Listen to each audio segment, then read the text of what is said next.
Hi there. Today we're talking about what constitutes a balanced and a healthy diet. The main question that we're focusing on is which foods should we eat more of and which foods should we try and avoid. So let's get right to it.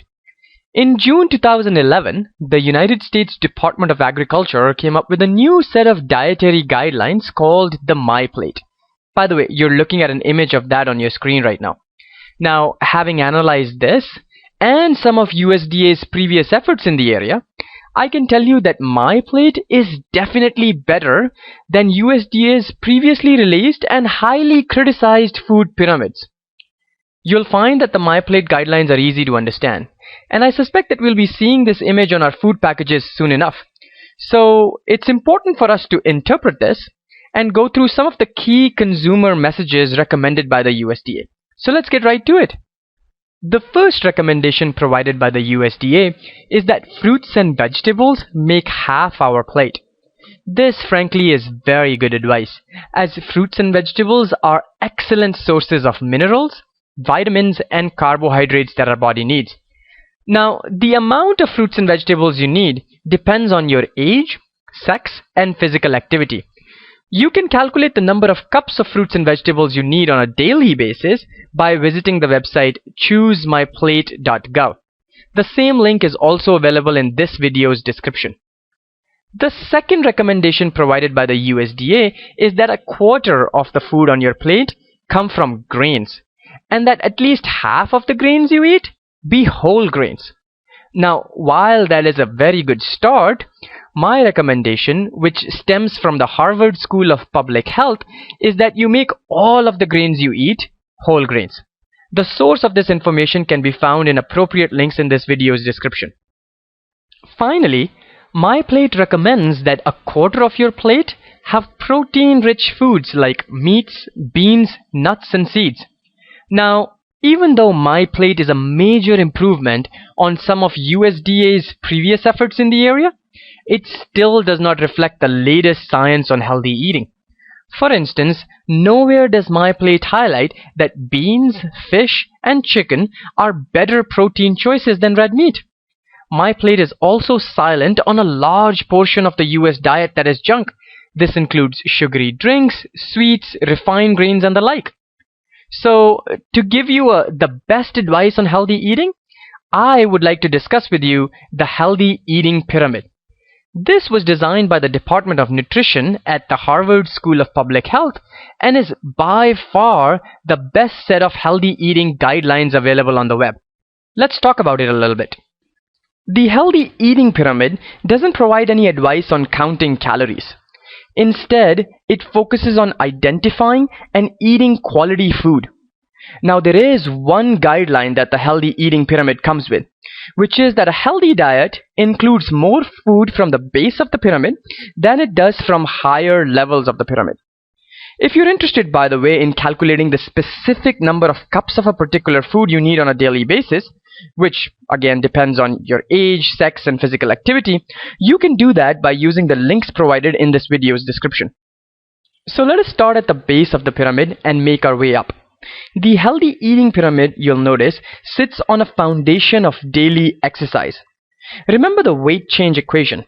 Weight change is equal to calories in minus calories out.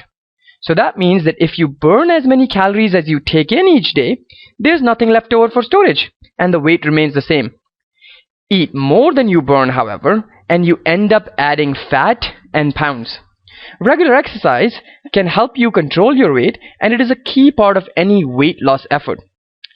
A 30-minute brisk walk on 5 days of the week is all most people need. Or you can do 25 minutes of a more vigorous activity 3 days a week. These activities include jogging, aerobics, singles tennis, or you can even do a combination of both, the brisk walk and the vigorous activity. Remember, getting any amount of exercise is better than no exercise. So let's move on to the next layer, which contains fruits and vegetables. A diet that is rich in fruits and vegetables has a lot of benefits. Fruits and vegetables can reduce chances of having heart attack and stroke. They also help protect against some forms of cancer and lower blood pressure. Now, you can visit the link in this video's description to calculate the number of cups of fruits and vegetables you need, but the range is somewhere between 2.5 to 6.5 cups of fruits and vegetables a day. Next up are plant-based oils. Plant-based oils are an excellent source of good or unsaturated fat. These oils include olive, canola, soy, corn, sunflower, and peanut oils. The recommendation is that we use plant-based unsaturated oils for our cooking needs and completely eliminate the use of saturated or hydrogenated oils. Now, we have opined at length about the benefits of eating whole grains in a previous video. We now know that our body cannot digest whole grains as quickly as it can highly processed carbohydrates like white flour. This slow digestion keeps blood sugar and insulin levels from rising and then falling too quickly. Better control of blood sugar and insulin can keep hunger at bay and may prevent the development of type 2 diabetes. Now we'll move on to the next layer, which contains some more healthy fats and proteins. Nuts and seeds have healthy fats, otherwise known as unsaturated fats, and these are good for the heart. Beans and tofu are excellent vegetarian sources of protein. So are fish, poultry, and eggs. A wealth of research now suggests that eating fish can actually reduce the risk of heart disease. Okay, so the next layer will get us into the higher levels of the pyramid. And remember the guideline. We should eat more food from the base of the pyramid than the higher levels of the pyramid. This layer highlights dairy products. We should keep our consumption of dairy products to a minimum, somewhere around 1 to 2 servings a day. This is because milk products can contain a lot of saturated fats. If you enjoy dairy foods, try to stick mainly with no-fat or low-fat products. Click on the link in this video's description to find out the recommended daily quantities of milk products that are broken out by age groups. At the very top of this pyramid, you will find products that are extremely unhealthy. These we should not consume at all or consume extremely sparingly. Some of these products are red meat and butter, which contain large quantities of saturated fats. Also in this layer are sugary drinks, white rice, white bread, and white pasta. These food products can lead to weight gain, diabetes, and heart disease. The salt shaker is a new addition to this layer and is based on extensive research linking high sodium diets to increased risk of heart attack and stroke. Finally, let's talk a bit about multivitamins. A daily multivitamin, multimineral supplement offers a kind of nutritional backup, especially when it includes some extra vitamin D. Now, remember that no multivitamin can in any way replace healthy eating or make up for unhealthy eating, but it can fill in the nutrient holes that can sometimes affect even the most careful eaters. Now that we've gone through the several layers in the healthy eating pyramid, I recommend that you take a printout of this slide using the link provided in this video's description and hang it to a fridge for handy reference. Okay, so now that we have all this new information courtesy of the healthy eating pyramid, let me ask you the following question, which is, what is the best way to eat healthy? Well, the answer to this question is probably the most important advice I can offer in this entire video series, which is, the best way to eat healthy is to learn to cook your own food. Now, I know that our lives are really busy and that we do not have time for cooking. But let's remember that the food we put in our bodies directly affects our health and longevity.